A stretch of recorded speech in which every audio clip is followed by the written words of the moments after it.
Hey guys, check this out. 1, 2, 3, 4.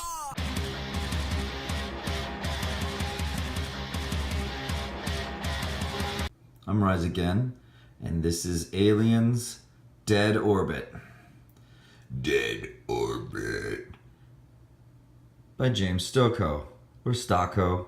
Is it Stokoe or Stocko? Let me know. Yell at me in the comments. This book is a self-contained story, a 4-part comic, and I went out looking for it and ended up buying a couple of floppies thinking that they hadn't put out the collected edition yet, and then on Free Comic Book Day, there it was, just sitting there on the shelf by itself, no other copies, and I grabbed this anyway, even though I had the floppies, because I just wanted this nice collected trade to enjoy, because this is a special book. This is a great little piece of art. It's one of those books also that, like back in the day when I was a kid, I picked it up because I love the art on the cover, and that was enough. And I mean, look at this art. It's not just great art. This is the type of art that really lends itself great to the Alien series and the aesthetics of it. The massive amount of texture and detail and tubing and tendril-like alien. It's not just the alien. The aesthetic for Alien has always been very organic and gruff and kind of surreal, right down to the spacesuits, as you can see here on the cover. This is a pretty good rendition of what we saw in the original film. And everything, and it's fitting because this story, this book, this is a brilliant throwback to what made the original Alien great, and to where it's very refreshing. I think Alien fans, if you're a fan of the original, you will find a home with this book. And also because the art is so damn good, it's one of those books that you pick up time and time again to look at again and just kind of lose yourself in the pages, just finding new details and things you missed before. Really good stuff. So I'm really glad I picked this up after all, because at the end there's a lot of pages from his pitch for the book and behind the scenes stuff, and I thought that was pretty awesome. So let's get into this. Now what this story is, God, good. The font, even the font choice hits home kind of the 80s, the style of the time. Good stuff. It's kind of got a dready sci-fi look to it. So this book, though, is not as intensely heavy on story as much as it is the art. However, that's okay, because it feels like you were definitely... I mean, my phone's probably not doing this justice. There we go. Yeah. This is the first panel. Okay? And you look closer and closer, and every little window, every little tube. But yeah, this guy knows aliens. And he knows not just the aesthetic. He knows about the horror, the claustrophobia of it, the kind of grittiness of it. How, like, we may be humans in space, but we're still kind of dirty, sweaty, like apes running around.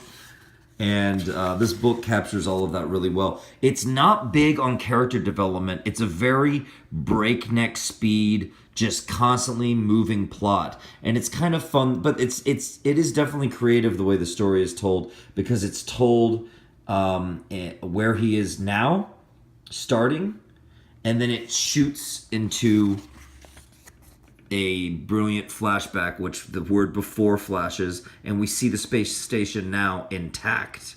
And we go, how did it get all jacked up? Like we saw in the beginning. Let's find out. So we actually have the crew, a bunch of hairy smoking. There's kind of an aesthetic of, like, it always reminds me of miners.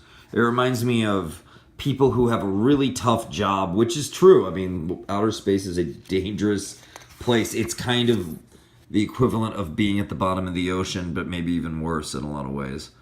Um, and you have your crew working to, you get a tiny bit of character development, but they end up taking this ship out to just figure out what's going on with this vessel in the distance and why no one's responding to them. It might be an emergency situation, and they're checking it out. I mean, once again, this is very much reminiscent of the original film. If you're a fan of Aliens, you'll know where it's at. They find people in cryostasis, which I don't know enough about the Aliens franchise to know if that means they're actually frozen. They use the slang, "Hey, they're frozen. We need to unfreeze them. These guys are on ice or whatever. They're in the freezer," as they put it. I didn't know that they were actually frozen in Alien. They always just looked like they were sleeping and just kind of preserved somehow. So I don't know enough about the lore, if you will, and how they do that. But if you know, leave me some comments. Let me know.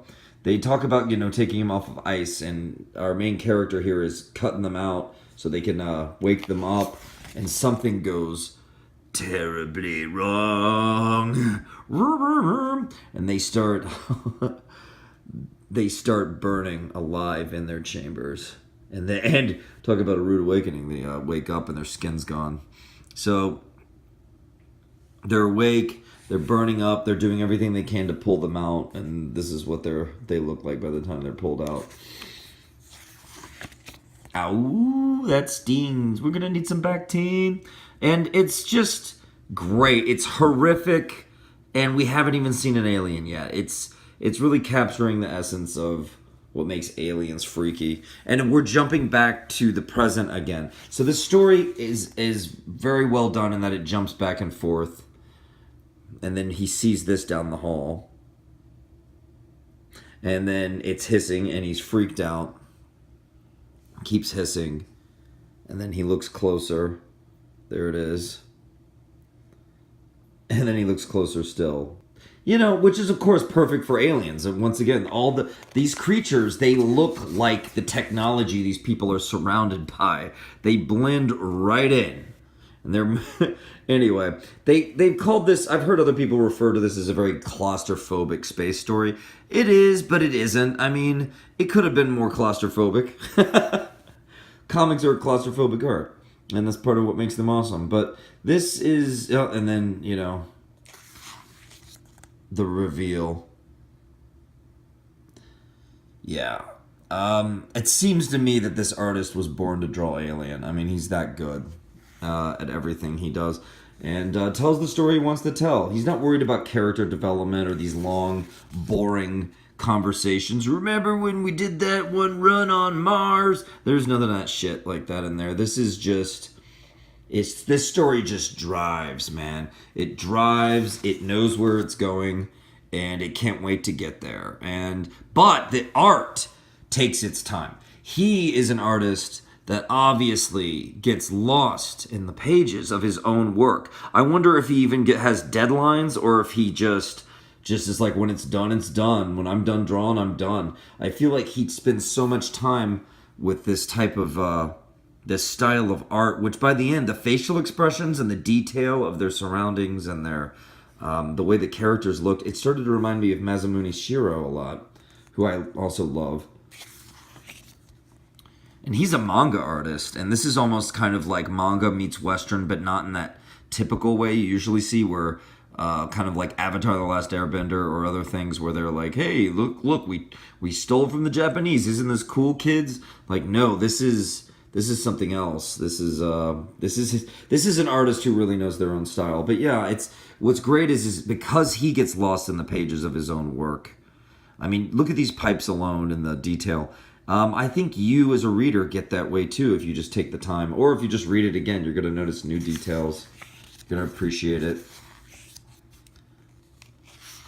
So these people who have been nearly burnt alive should have just gone into shock and died, but because this is a horror story, they have a little fun and they bring them aboard and are trying to keep them alive, and this happens.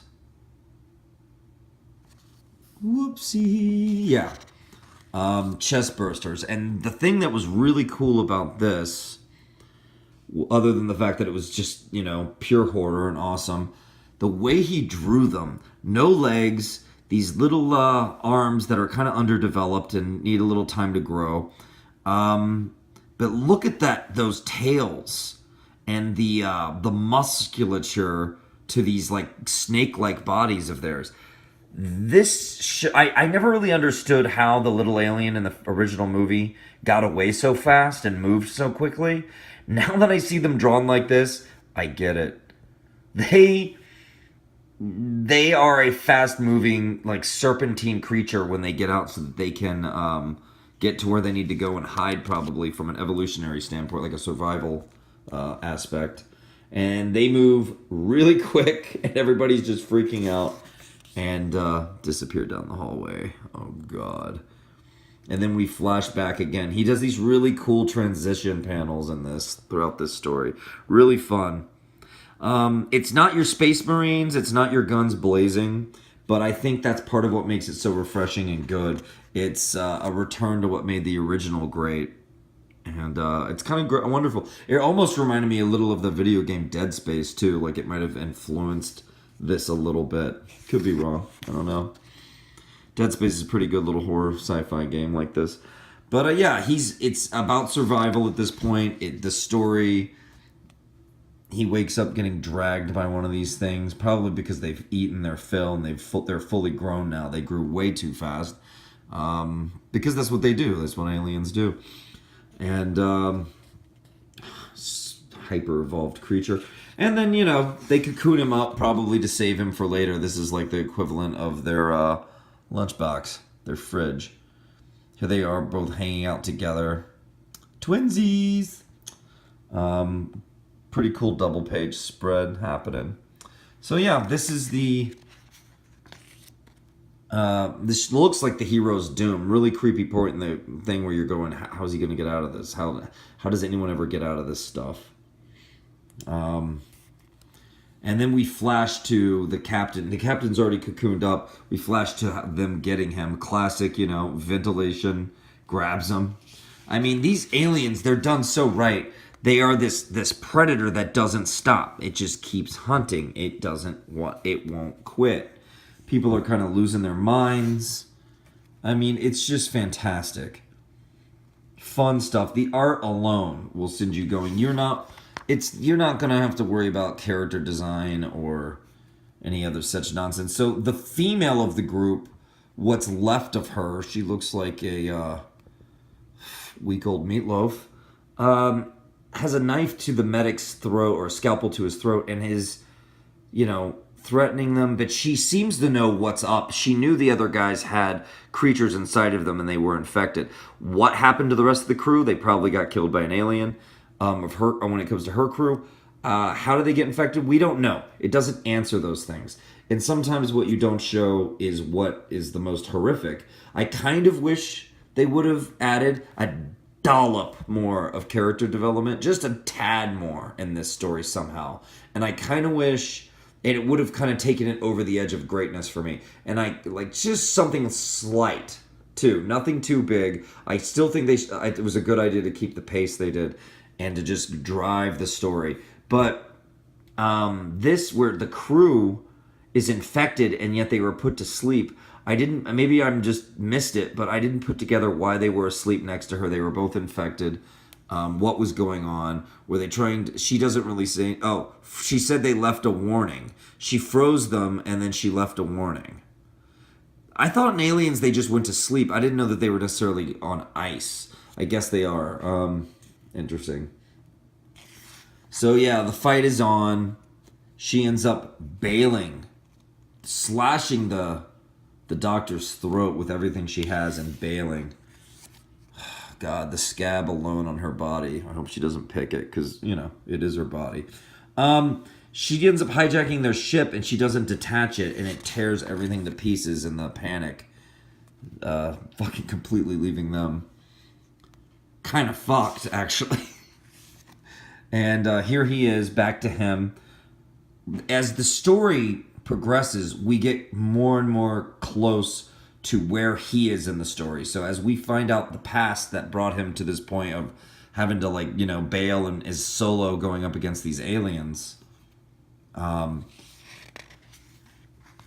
story gets closer to where they finally cross over, and he does this really interesting panel work. It was kind of confusing, but after like looking it over a few times, I was able to understand. And the coloring was good because they started coloring the past in a red and the present in cooler colors, so you could easily, you know, tell. Right here is a good example of it. We have right here we have the present, and then here is the past of these three having to make a break for it, and you've got your red dread colors of dread and blood.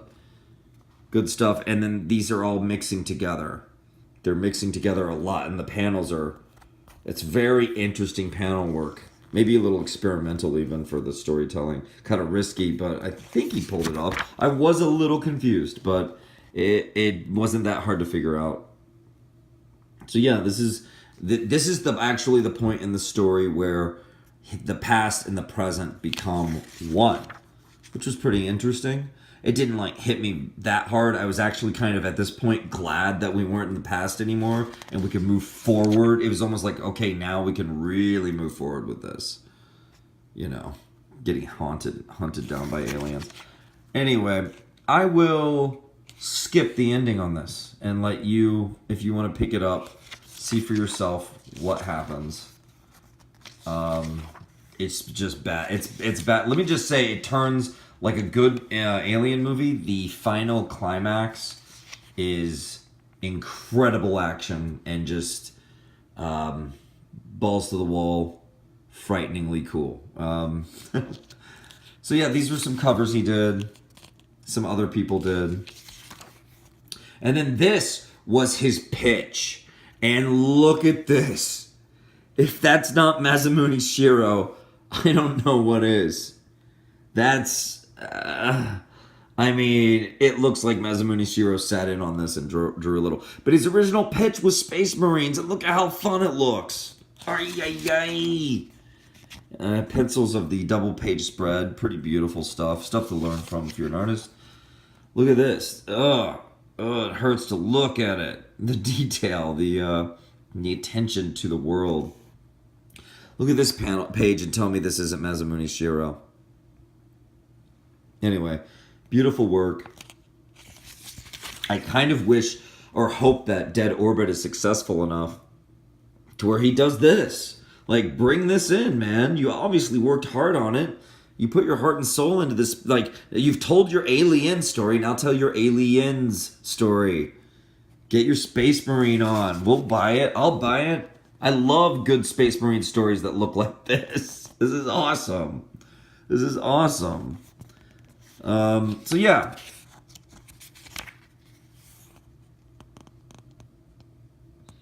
Awesome stuff. Very Masamune Shirow. And then here he draws the weirdest cat ever, and he says, I think he makes a comment about it. I should have spent more time on learning how to properly draw a cat. Oh yeah. I mean, it's funny when you're a really good artist like him and you don't study a cat's body and then you can't even draw it. It's just the way it is for all artists. It's not even about your talent. His talent is he could draw that cat if he wanted it with every little detail intact, but he didn't know the way the cat's biology's laid out, so he was like, whoops. Anyway, yeah, this is a good book. I highly recommend it. Books like this need to be bought and appreciated because you will pick this up again at some point and you will just get lost in the art. I'm Rise Again, and subscribe and comment. Let me know what you think about this. If you read it, what did you think? And thanks a lot for tuning in.